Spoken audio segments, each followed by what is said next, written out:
ये हो रही है हमारे गाने की शूटिंग और बहुत ही मजा आने वाला है। आगे ब्लॉग में बने रहिएगा। म्यूजिक भाई, ये गाना शूट हो रहा है महेशरगंज गिट्टी प्लांट। ये हमारा गांव है इधर। यहाँ पे हम लोग गाना शूट कर रहे हैं।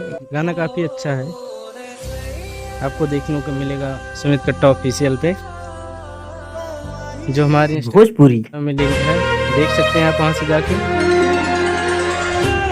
आगे देखते हैं गाना आपको कैसा लगता है। बट हमारा ब्लॉग बनाने का मेन जो कारण है वो ये गाना था। आज गाना शूट हो रहा था तो हम सोचे थोड़ा ब्लॉग। ये हो रही है गाने की शूटिंग। हाय दोस्तों। है दोस्त, कैसा लगा वीडियो? ठीक है दोस्तों, राधे राधे। तो मिलते हैं अगले ब्लॉग में।